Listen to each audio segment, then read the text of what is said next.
My name's Suprema Pete. Fruit pastels have invaded Mexico.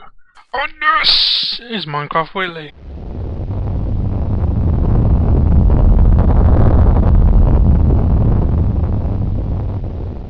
First up we have the Texture Pack Spotlight, and today we have Wordscraft by Cyblaze.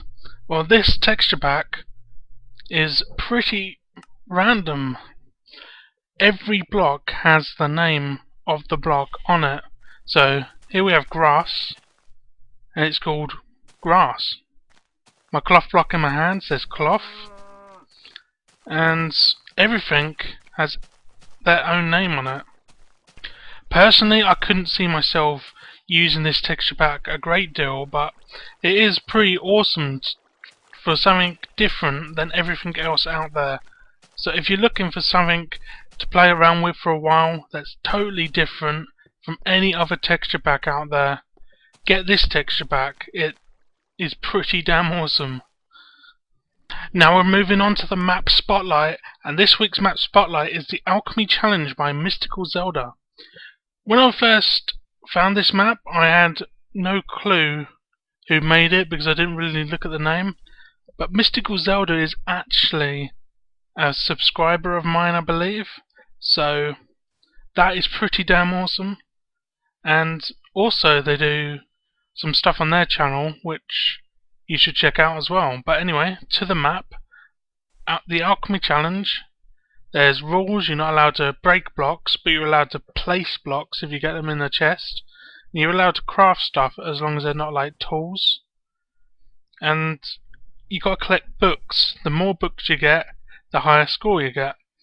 And it's best if you play this map on peaceful as well, although you can play it on harder difficulty if you like, but peaceful is the recommended difficulty. So yeah, I played through quite a bit of this map. I think I got to the end. I didn't actually get that many books, but I found some hidden ones in trees and hidden in the ceiling and stuff. And there's a nice little story to it. And the map is not even finished either. There's more to come, so really good map, Mystical Zelda, and I hope to see a lot more YouTubers doing Let's Plays of this and many other people playing this. So links in the description to the map and of course the texture pack earlier, which I did not say about the link in the description. So check the link, go and download it and have a play of this awesome map. Now it's time for this week's Minecraft news. So yesterday saw the release of patch 1.4. So what did 1.4 bring? Well, first of all, there's various changes that many people haven't covered but are in the patch notes. So first of all, I'm going to get onto wolves. Wolves, well, they're tameable and can only be found in forests and taiga biomes, and by taiga I mean they're snow biomes but mountainous with trees, and forests of course are just random areas with lots of trees. They're the two main biomes wolves will be found. I don't think they're found outside of it. And wolves can be tamed with bones. How do you know when you've tamed a wolf? Well, you use bones on it, and then when you see red love hearts and a red collar around its neck, it is yours. And these wolves will do your bidding. If you hit a mob, a wolf will go and attack it, and hopefully will not die.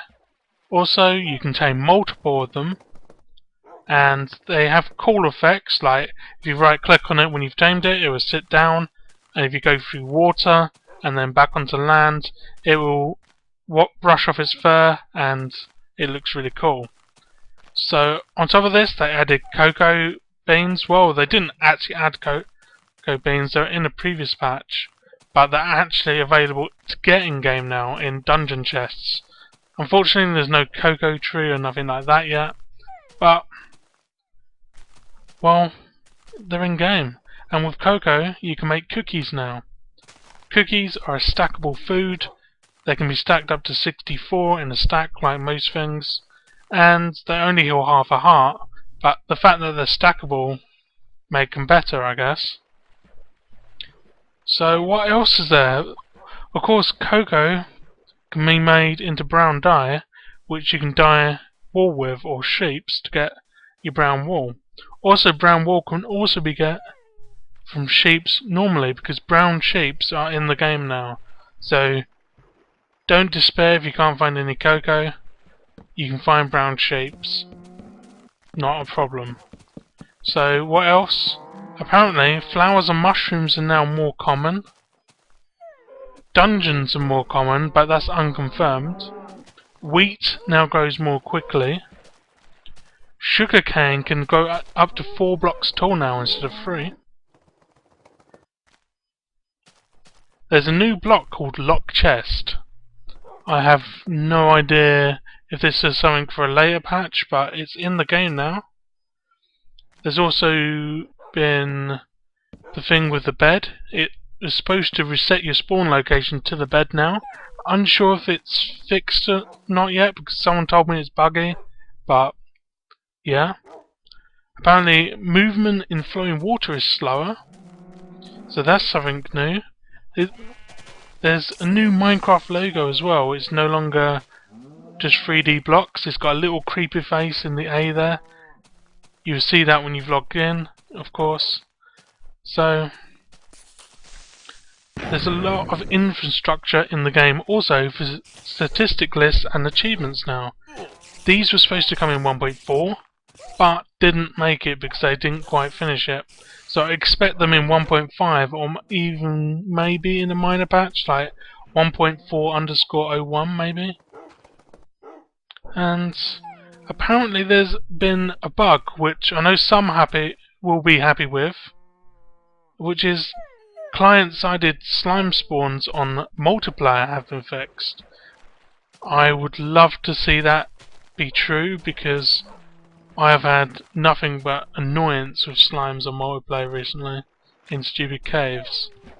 But anyway, that's pretty much it, apart from the secret for April Fool's Day.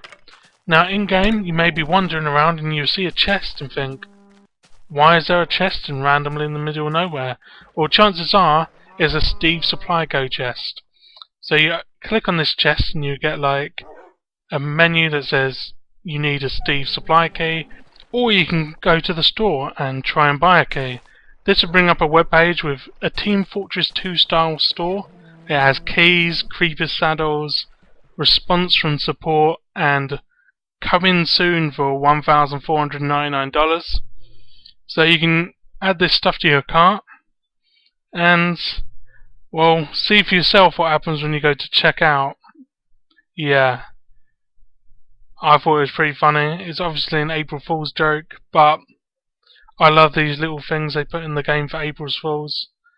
And I'm unsure if it'll be gone tomorrow, but I guess I have to go and see myself. But that's it for the Minecraft news this week. You can see these patch notes also with the link in the description that take you to the Minecraft wiki where all the changes are listed, and you can go and check them for yourself.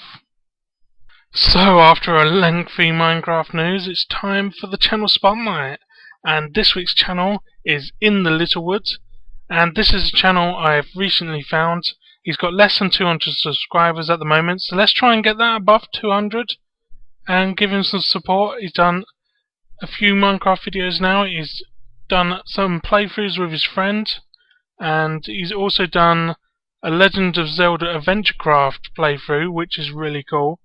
And he also does some live streams as well, so go and check him out, give him some support, as we always like to support new channels in the Minecraft community. It's not a channel that's been going long, so go and check him out and subscribe and tell him I sent you.